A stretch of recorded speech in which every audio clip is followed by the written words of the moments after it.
Welcome to Ideas Island. This tiny island in Sweden is available for free to anyone who wishes to get away from the everyday hustle and bustle of normal life, to truly reconnect with nature in order to let their creativity run free and hopefully return to normal life with some fresh, creative and innovative ideas.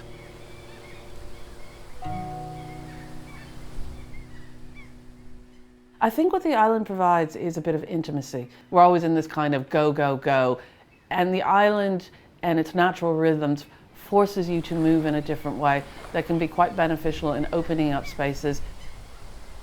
The man behind Ideas Island Inception is Fredrik Härén, aka the Creativity Explorer.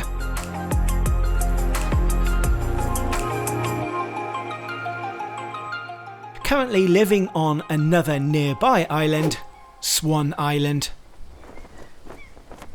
There's something magical with living on an island because I study creativity. When do people have good ideas? When they are close to water, when they are in nature, when they are by themselves, when they have time to think. And an island is basically, per definition, the perfect place to be by yourself with your thoughts. Because the rest of the world disappears. We're 250 meters away from the mainland, but it's gone. When you're on an island, you're by yourself. And I realized that this is so good for creativity, to just sit and reflect. And then I said, what if other people could experience this? So then another island came up for sale, and I bought that. I never live on it myself. That's Ideas Island.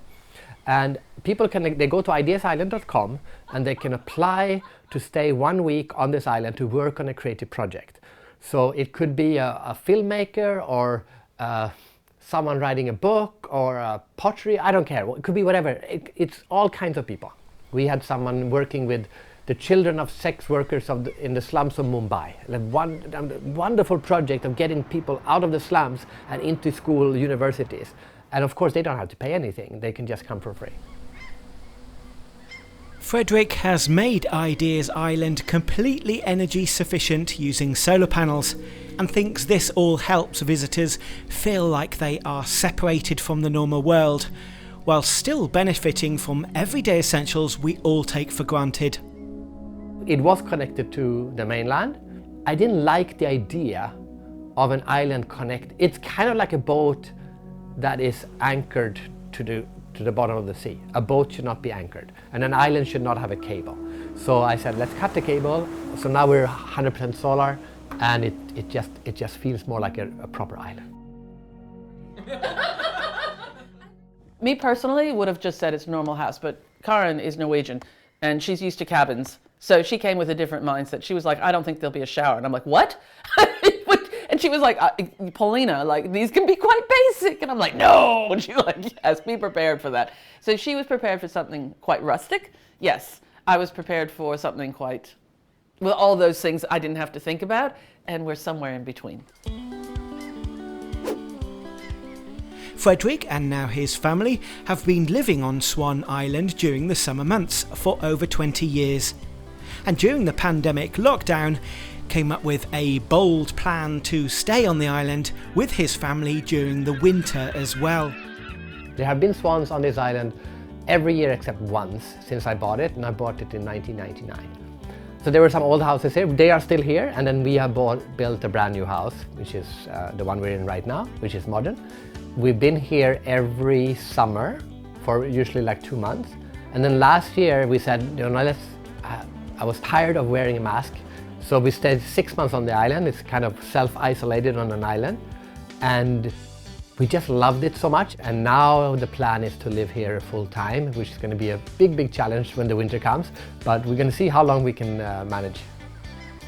Until recently, living on the island with 3 children all year round wasn't a viable option. But Fredrik has taken the same solar setup from Swan Island and implemented it over on Ideas Island. So when we bought the island, there was nothing here. There was no electricity. There's never been electricity on this island. There's never been any water. It was just, you poo in a bucket kind of a toilet. And now we have a water flushing toilet. We make our own fresh water from the seawater. And we bought solar cells in 1999. So I've had solar cells for almost 25 years. But at that time, very simple system, only enough to just charge a computer or some lights. And then slowly over the years, I got married, I got kids, we wanted more appliances. And then last year, we added some batteries and some more solar cells, but it was a mess. It was a total mess, and I didn't trust it. And we said, okay, we just threw away the old system and got everything from Victron, and we are... I'm so happy because I've seen bad systems and I've seen good systems now. The old system, it was a mess. It was a little bit of everything, and actually nothing didn't work really well. Drained the batteries very fast. It was old batteries also, and the new system is amazing, I would say, because now they run everything on the island on electricity, and everything works perfect. And they can remote it via the VRM when they are not in Sweden, so that's perfect.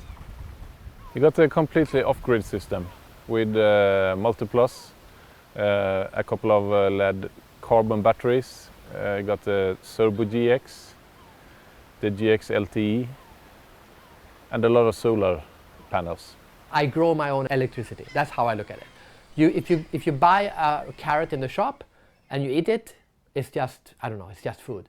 If you plant the carrot, you grow the carrot, you pick it up, you wash it, and you eat it, you can't compare it, right? If you turn on the power and you have electricity, okay, fine, but if you grow your own electricity and you put it in your batteries and then you turn it on and you harvest it, that's the difference. Yeah, so I grow electricity, that's what I do. We've always lived off-grid, and you just need to manage your resources, but the big change is that now we can see how much power we have.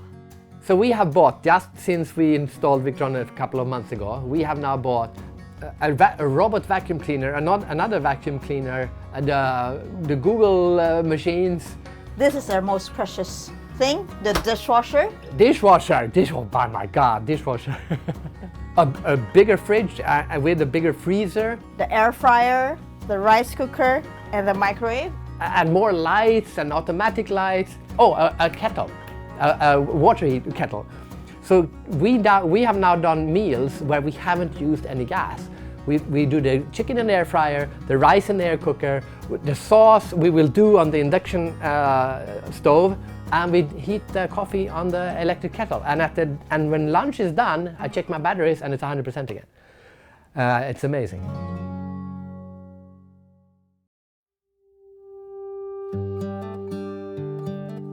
I kept seeing the blue boxes everywhere, so I knew it was a good brand, but then service, by far the best service.